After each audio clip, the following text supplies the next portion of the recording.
తెల్లవారే వెలుగు రేఖలా పచ్చ పచ్చ పచ్చి మట్టి బొమ్మల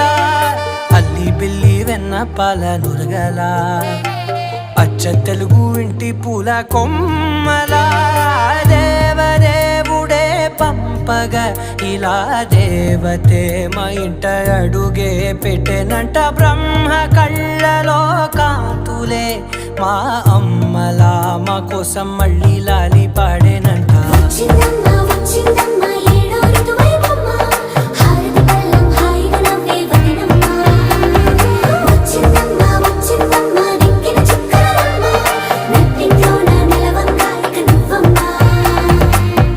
తెల్లవారే వెలుగు రేఖలా పచ్చ పచ్చ పచ్చి మట్టి బొమ్మ